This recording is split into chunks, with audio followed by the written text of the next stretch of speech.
Hello दोस्तों, welcome back to LR chemistry YouTube channel.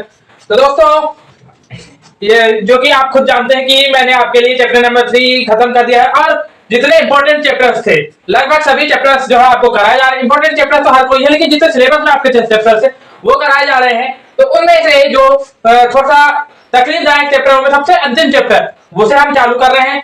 हमने पूरा सिलेबस कर चुका है, अंतिम प्रहार है बाकी, अंतिम प्रहार है बाकी। तो हम उस अंतिम प्रहार को करते हैं और इसके बाद बचे हुए जो दो चैप्टर हैं आपके, चाहे वो कहते हैं आप उपसा संयोजी रसायन और डी और एफ ब्लॉक के तक, उन्हें हम वन शॉट वीडियो में निपटाएंगे। तो अब आते हैं हम, तो आप खुद जानते हैं कोई भी पदार्थ होता है, पदार्थ जिसे हम इंग्लिश में बोलते हैं मैटर। मैटर तो ये होते हैं मुख्य रूप से दो प्रकार के। अगर हम बात करें इन द बेसिस ऑफ, दो ही प्रकार के होते हैं। पहला होता है प्योर मैटर और दूसरा होता है इम्प्योर, जैसे शुद्ध पदार्थ और अशुद्ध पदार्थ। दो प्रकार के होते हैं पदार्थ। अब जो कि प्योर मैटर में आपके आते हैं दो, और इसके दो प्रकार बनते हैं। पहला होता है एलिमेंट्स, एलिमेंट्स, और दूसरा होता है आपका सॉल्यूशन, सॉल्यूशन। और इम्प्योर मैटर का एकमात्र प्रकार होता है आपका मिक्सचर, मिक्सचर। ये रही बात। तो ये रहे आपके, तो यहां पर भी आपको बता दीजिए कि एलिमेंट्स, एलिमेंट्स के बारे में आपने 11 चैप्टर में खूब जो है आपने, चाहे आप कहते हैं फर्स्ट चैप्टर में तो लेकिन सेकंड कहते, थर्ड कहते, फोर्थ कहते, जितने भी जो आपने फिजिकल केमिस्ट्री के अंतर्गत जितने भी चैप्टर पढ़े वहां पर पूरा एलिमेंट्स को पढ़ डाले और उसके एक इलेक्ट्रॉन, प्रोटॉन, न्यूट्रॉन, न्यूट्रॉन, सारी चीजों को, एंटी प्रोटॉन, सारी चीजों के बारे में आपने अध्ययन कर लिया। ये बात रही। अब बात करते हैं हम सॉल्यूशन। सॉल्यूशन होता क्या है, सॉल्यूशन का निर्माण किस प्रकार होता है, सॉल्यूशन कैसे बनता है, सॉल्यूशन को मापने की इकाई, सॉल्यूशन के संबंधित कुछ सिद्धांत, सॉल्यूशन से संबंधित कुछ नियम, सॉल्यूशन में कौन कौन से नियम लगते हैं, कौन कौन से प्रिंसिपल्स लगते हैं, इससे रिलेटेड कुछ न्यूमेरिकल्स, और आपके न्यूमेरिकल्स के अलावा कुछ जो है, जैसे आपने गैस में आदर्श गैस समीकरण पढ़ा था, वैसे ही आदर्श गैस सॉल्यूशन, आदर्श सॉल्यूशन, आदर्श विलयन, अनादर्श विलयन, इन सभी चीजों के बारे में आप बहुत अच्छे तरीके से पढ़ेंगे आप। तो ये बात रही। जिस प्रकार आदर्श गैस समीकरण कुछ नियमों, कुछ अन्य समीकरणों की सहायता से प्राप्त होता है, वैसे ही आदर्श विलयन भी कुछ कंडीशन होती है, उन्हें फुलफिल करने के बाद ही आपकी जो है यहाँ पर आपको प्राप्त होता है आदर्श विलयन। तो ये बात रहेगी। इसके अलावा जो मिक्सचर है, मिक्सचर को भी आप इसमें भी आपने क्लास 10th में मिक्सचर को काफी अच्छे तरीके से पढ़ा था। उसी के लिए आपने ज्यादा ही है तो थोड़ा बहुत आपको जो पांचों चैप्टर होगा वहां पर सरफेस केमिस्ट्री में थोड़ी बहुत जानकारी दे दी जाएगी। आपने एक टिंडल प्रभाव, टिंडल इफेक्ट जो है आपने 10th में आपने जो है पढ़ा हुआ था। तो ये सारी चीजें आपको जानकारी होनी चाहिए। तो ये मिक्सचर से रिलेटेड कुछ चीजें होती हैं। तो ये बात रही। इस चैप्टर में क्या पढ़ना है क्या नहीं पढ़ना, ये सारी चीजों के बारे में जानकारी। और इसके अलावा एक और इंपॉर्टेंट जानकारी, जो कि मैंने जो पेपर रिलेटेड बोला था कि कुछ इंपॉर्टेंट क्वेश्चन सीरीज अपलोड करूंगा, तो आपको बता दिया जाए कि 8 तारीख को फिजिक्स का इंपॉर्टेंट क्वेश्चन सीरीज का पहला वीडियो फिजिक्स के लिए 8 तारीख को आने वाला है। तो आप अपने चैनल को सब्सक्राइब करिए, अपने दोस्तों से सब्सक्राइब करवाइए, दोस्तों तक पहुंचवाइए, ताकि 8 तारीख का वीडियो आपसे मिस ना हो और आपके दोस्तों से भी मिस ना हो। ठीक है। तो अब हम बात करते हैं सॉल्यूशन की। तो सॉल्यूशन से बात करने के पहले हम बात कर लेते हैं सॉल्यूशन का निर्माण किस प्रकार होता है और सॉल्यूशन होता क्या है, इसके बारे में हम जानकारी लेते हैं। अब मान लीजिए क्या होता है, सॉल्यूशन एक प्रकार से किसी भी अपना मान लो किसी विलायक, सॉल्यूशन के दो मुख्य घटक होते हैं। आपको बता दिया जाए कि सॉल्यूशन के दो मुख्य घटक होते हैं। सॉल्वेंट, सॉल्यूशन के दो घटक होते हैं। तो पहली बात तो सॉल्यूशन के मुख्य दो घटक होते हैं। पहला घटक होता है आपका सॉल्यूट और दूसरा घटक होता है सॉल्वेंट। क्या होता है? सॉल्वेंट। हिंदी में बात करें तो विलयन के दो घटक होते हैं। किसके? विलयन के। पहला विलेय और दूसरा विलायक। तो ये अब आपको बताना, आप कैसे पहचानेंगे कौन सा विलेय है कौन सा विलायक है। यहाँ पर नाम में ही आप पहले जो मैंने जिस तरीके से याद रखा हूं सही, नाम किसका छोटा है? विलेय का। सॉल्यूट का छोटा है, तो मतलब कि कम मात्रा में कौन होगा? सॉल्यूट होगा। कम मात्रा में कौन होगा? सॉल्यूट होगा। और जो ज्यादा मात्रा में होगा वो होगा सॉल्वेंट। जो ज्यादा मात्रा में होगा, बड़ा नाम है बड़ा, तो ज्यादा मात्रा में होगा और ज्यादा मात्रा में होगा तो फिर ये हो जाएगा सॉल्वेंट या विलायक। और आपका जो सॉल्वेंट है, सॉल्वेंट में सॉल्यूट मिलाएंगे तो आपको सॉल्यूशन प्राप्त हो जाता है। क्या प्राप्त हो जाता है? सॉल्यूशन। सॉल्यूशन प्राप्त हो जाता है। मान लीजिए उदाहरण के लिए हम देखें तो अब सॉल्यूशन के भी प्रकार निकालते हैं अभी। लेकिन सबसे पहले मान लीजिए आपने क्या किया कि ये सॉल्यूशन के प्रकारों के बारे में बात करने से पहले नींबू यानी पानी में नींबू का रस डालना, पानी में नमक डालना, या फिर आप कह दें अलग अलग तरीके के, जैसे कि दूध में पानी मिलाना, दूध में पानी मिलाना। इवन इसके अलावा भी आप बात करेंगे तो दूध में शक्कर मिलाना, ये सारी चीजें जो आप बात कर रहे हैं ये सभी चीजें आती हैं आपकी सॉल्यूशन के अंतर्गत। अब सॉल्यूशन के प्रकारों की बात की जाए तो ये होते हैं पहला अति तनु, दूसरा तनु, फिर तीसरा संतृप्त, फिर अति संतृप्त, सांद्र और अति सांद्र। ये इस प्रकार आप 6 प्रकार से इन्हें डिनोट कर सकते हैं, या फिर 6 इसके प्रकार होते हैं। तो अति तनु विलयन, या फिर जिसे हम कह दें, जिसे आपने पिछले चैप्टर में अनंत तनुता, जो मैंने वैसे तो आपके लिए अगला चैप्टर होगा लेकिन मैंने जो पढ़ा है उस लेवल से बात की जाए विद्युत रसायन में, आपने जिसे अनंत तनुता का विलयन जिसे कहा था आपने, अनंत तनुता का विलयन, वो अति तनु विलयन का ही एक उदाहरण कह सकते हैं। अति तनु विलयन है। फिर तनु विलयन जिनमें की विलय की मात्रा बहुत ही कम होती है, नगण्य तो नहीं कह सकते लेकिन बहुत कम होती है। अति तनु विलयन में नगण्य होती है जबकि तनु विलयन में बहुत कम होती है। फिर उसके बाद बात करेंगे आपके सांद्र विलयन, तो उसकी सांद्रता बढ़, यानी कि अब ये सभी जो आप बात कर रहे हैं सांद्रता कंसंट्रेशन के आधार पे आप कंसंट्रेशन के आधार पे आपने बांटे हैं इसे 6 प्रकार में। तो पहली बात मैंने अति तनु विलयन बता दिया, दूसरा तनु विलयन, तीसरा नंबर पे सांद्र विलयन। तो सांद्र विलयन वे विलयन जिनमें तनु विलयन की तुलना में थोड़े ज्यादा आपके क्या होते हैं, आपके क्या कहना चाहिए, सॉल्यूट के पार्टिकल्स ज्यादा होते हैं। अति सांद्र में उससे भी ज्यादा, जैसे आप अति तनु से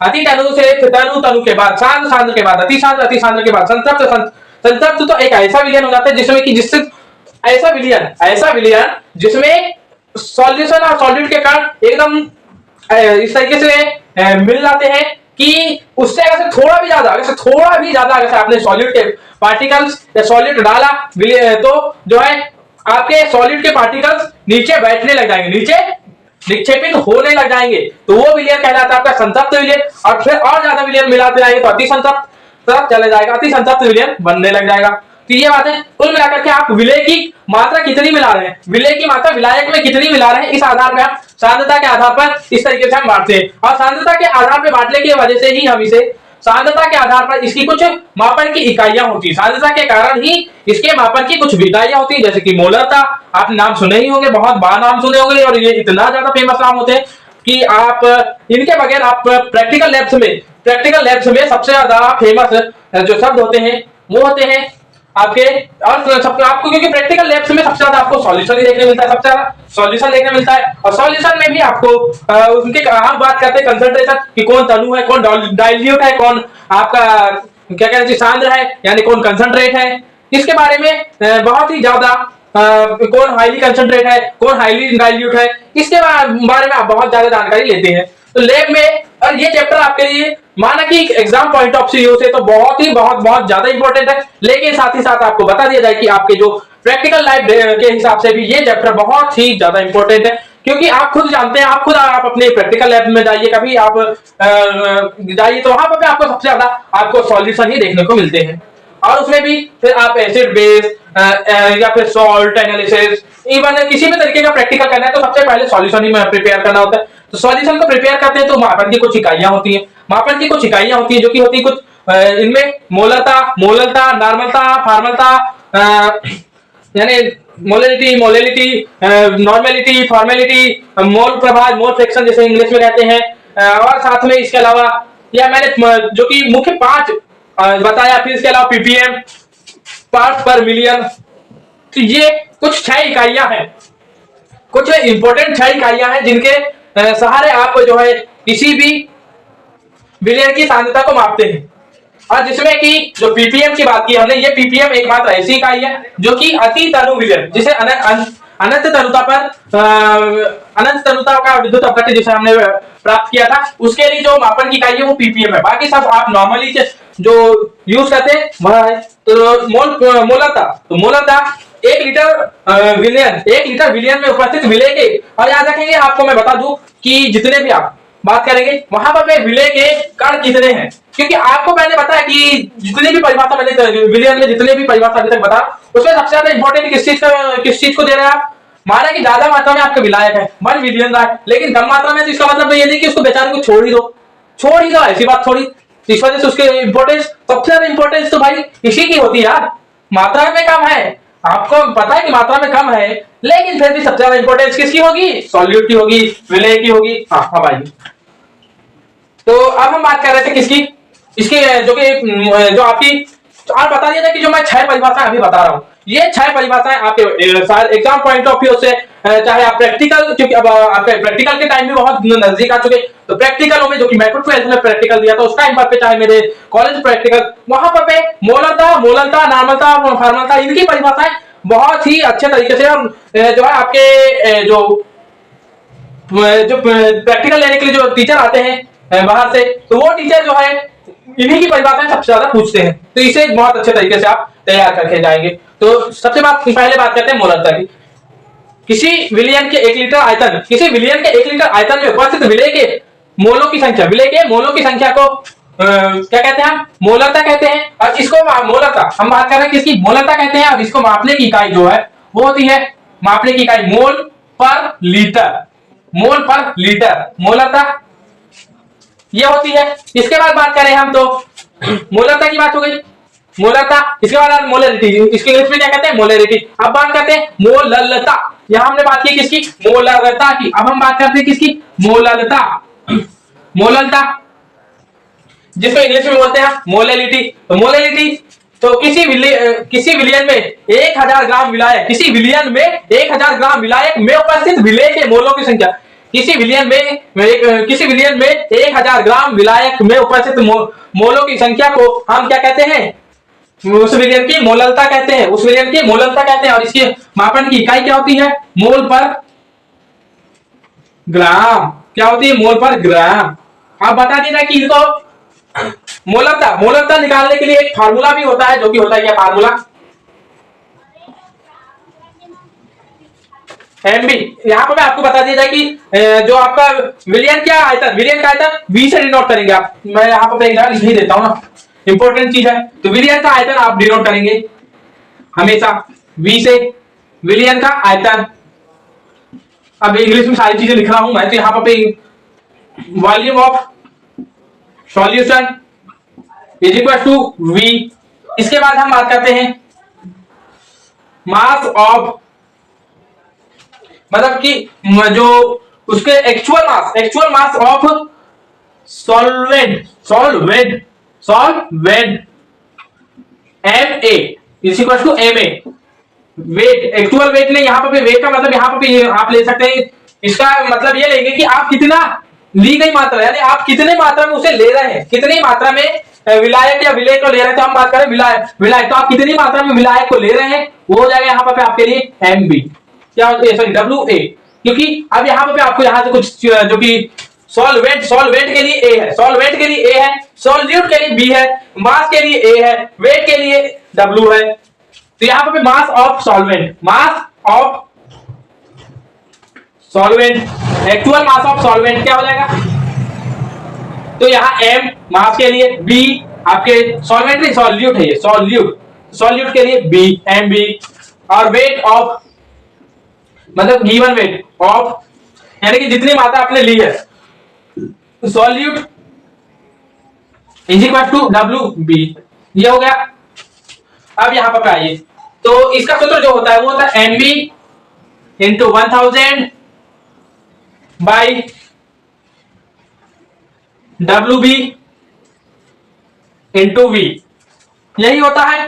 अब बात करेंगे इसके फार्मूले की, तो M B into M A W A, विलायक की ली गई मात्रा, क्योंकि यहां पे सॉरी यहां 1000 ही होगा, 1000 फिर यहाँ W A into sorry W B की जगह डब्ल्यू बी और एम बी की जगह एम बी ही रहेगा, लेकिन यहाँ बी की जगह डब्ल्यू डब्ल्यू आएगा, फिर एम आएगा थोड़ा सा मोललता, डब्ल्यू ए ही आया यहाँ डब्ल्यू ए। तो ये रहता है फार्मूला आपका। तो यहाँ पे आपने अभी इनसे रिलेटेड कुछ न्यूमेरिकल है, हम आगे चलकर करेंगे। अब बात करते हैं कि मोले फिर फॉर्मेलिटी सॉरी नॉर्मेलिटी, सबसे पहले फिर नॉर्मेलिटी। किसी विलियन के 1 लीटर आयतन में उपस्थित, किसी विलियन के 1 लीटर आयतन, अब बात करें किसकी, सबसे पहले उसकी हेडिंग तो डाल दें हम, तो नॉर्मलता की बात कर रहे हैं हम, नॉर्मलता, जिसमें से इसे हम दर्शाते कैपिटल एम से मोलैलिटी को, स्मॉल एम से मोलैलिटी को, नॉर्मलता को हम दर्शाएंगे नॉर्मलिटी, इसे एम से दर्शाएंगे। और बता दें अब इसकी परिभाषा की बात करते हैं। किसी विलियन के 1 लीटर आयतन में उपस्थित, किसी विलियन के 1 लीटर आयतन में उपस्थित विलय के ग्राम तुल्यांक की भार की संख्या, किसी विलियन के 1 लीटर आयतन में उपस्थित विलय के ग्राम तुल्यांकों की संख्या को हम कहते हैं नॉर्मलता। और इसकी जो इकाई है, इकाई क्या बन जाती है नॉर्मलता की, तो हम बात करते हैं नॉर्मलता की इकाई बनती है आपकी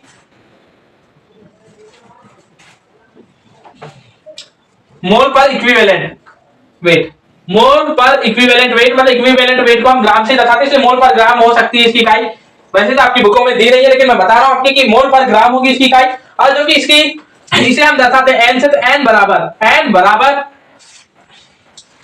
यहां पर हो जाएगा आपका N E W into W B into 1000। ये तो ऊपर तो आपका फिक्स हो गया है। अब यहां पर सॉरी मैं यहां पर स्टार्टिंग से गलती कर रहा हूं, यहां ऊपर डब्ल्यू बी होगा, नीचे एम बी होगा, डब्ल्यू बी ऊपर नीचे एम बी हो जाता है जल्दबाजी में, यहां डब्ल्यू बी नीचे एम बी।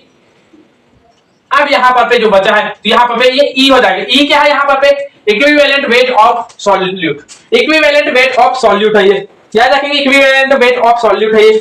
अब बात करते हैं हम जो कि आपके फार्मलता की, तो फार्मलता के लिए आप अभी से इस प्रकार ध्यान रखेंगे, किसी विलियन के, अब इसकी परिभाषा से ध्यान रखना है आपको, क्योंकि अब इससे रिलेटेड न्यूमेरिकल आते नहीं, इसलिए आप इसके सूत्र को ध्यान नहीं भी रखेंगे तो भी चलता है। तो फार्मलता किसी विलियन में उपस्थित 1000 ग्राम विलायक, किसी विलियन के 1000 ग्राम में, किसी विलियन के 1000 ग्राम विलायक में उपस्थित विलय के ग्राम तुल्यांकों की संख्या को फार्मलता कहते हैं।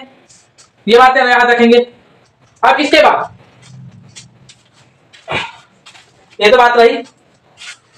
अब बात करते हैं मोल प्रभाज। मोल प्रभाज दो तरीके से टूटेगा, एक तो विलय के मोल प्रभाज अलग होंगे, विलायक के मोल प्रभाज अलग होंगे, और दोनों का जब योग करेंगे तो आपको उसका योग 1 मिलेगा, उसका योग हमेशा 1 मिलेगा, और इसका यूज आपको आगे चल करके बहुत ज्यादा है, ये भी ध्यान रखेंगे। तो बात करते हैं हम, तो आपकी अब यहां पर बात कर रहे हैं हम किसके, तो आपके मोल प्रभाज, तो किसी विलियन में उपस्थित विलय के मोलों की संख्या, विलय के मोलों की संख्या के प्रभाज को, या फिर विलय के मोल प्रभाज को विलय का मोल प्रभाज कहते हैं। और इसके बाद फिर आजा विलायक के मोल प्रभाज, तो विलायक के मोल प्रभाज अलग परिभाषा बनेगी, किसी विलियन में उपस्थित विलय के मोल प्रभाजों की संख्या, किसी विलियन में उपस्थित विलायक के मोल प्रभाजों की संख्या को विलायक के मोल प्रभाज कहते हैं। ये बातें याद रखेंगे। अब इसकी जो डेफिनेशन आपने निकाल लिया, अब डेफिनेशन के बाद आपने अभी तक स्क्रीनशॉट ले लिया होगा, स्क्रीनशॉट ले लिया है, तब हम बात करते हैं इनके फार्मूलों की। तो इसे जो कि आपके मोल प्रभाज है, मोल प्रभाज को हम XA और XB से दर्शाएंगे। अब बता दिया जाए कि XA mole fraction of A किसके लिए होता है, सॉल्वेंट के लिए होता है, तो आप बात करेंगे यहां पर solvent. XB mole fraction of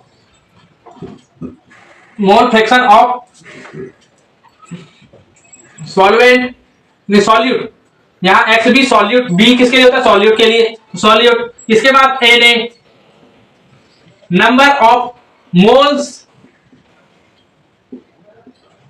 of solvent in solute, of solvent in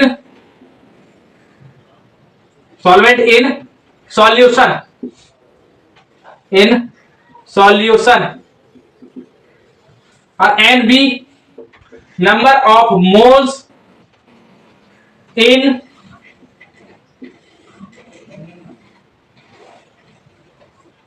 moles of solute in solution, ये ध्यान रखेंगे। तब यहां पर आप निकालेंगे कि XA मतलब mole fraction of solvent is equal to Na upon Na plus Nb,